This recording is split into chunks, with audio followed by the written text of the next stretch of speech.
যশোর-৫ আসনে বিএনপির জোটের প্রার্থী জমিয়তে উলামায়ে ইসলামের একাংশ যুগ্ম মহাসচিব রশিদ বিন ওয়াক্কাসকে অবাঞ্ছিত ঘোষণা করেছে স্থানীয় বিএনপির নেতাকর্মীরা। একই সঙ্গে মনোনয়ন পরিবর্তনের দাবিতে বিএনপির হাজার হাজার নেতাকর্মীরা গায়ে কাফনের কাপড় পরে বিক্ষোভ মিছিল করেছেন। শনিবার ২৭শে ডিসেম্বর বিকেলে যশোর-৫ আসন থেকে গত ৪ই ডিসেম্বর বিএনপির মনোনয়ন পাওয়া ধানের শীষের প্রার্থী উপজেলা বিএনপির সভাপতি অ্যাডভোকেট শহীদ ইকবাল হোসেনের সমর্থকরা কাফনের কাপড় পরে এই বিক্ষোভ করেন।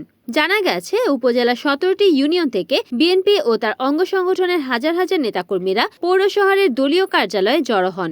এরপর উপজেলা ও পৌর বিএনপির দলীয় কার্যালয়ের সামনে সমাবেশে মিলিত হয়। সমাবেশে আলোচনা সভায় সভাপতিত্ব করেন পৌর বিএনপির সভাপতি খায়রুল ইসলাম। সভায় বক্তব্য রাখেন উপজেলা বিএনপির সাধারণ সম্পাদক মোহাম্মদ আসাদুজ্জামান মিন্টু, পৌর বিএনপির সাধারণ সম্পাদক আব্দুল হাই, সিনিয়র সহসভাপতি সন্তোষ সর, উপজেলা বিএনপির সিনিয়র সহসভাপতি মফিজুর রহমান, অ্যাডভোকেট মকবুল ইসলাম, যুগ্ম সম্পাদক নাজমুল হক লিটন, সাংগঠনিক সম্পাদক খান সাফিয়ার রহমান, জাহাঙ্গীর হোসেন বিশ্বাস ও বিএনপি নেতা সদর ইউপি চেয়ারম্যান নিস্তার ফারুক প্রমুখ। সমাবেশে বিএনপির নেতাকর্মীরা মুফতি রশিদ বিন ওয়াক্কাসকে জনবিচ্ছিন্ন ও অতিথি পাখি আখ্যা দিয়ে তাকে অবাঞ্ছিত ঘোষণা করেন এবং যশোর-৫ আসনের বিএনপির জনপ্রিয় নেতা শহীদ ইকবাল হোসেনের দেওয়া মনোনয়ন বহাল রাখার দাবি জানান।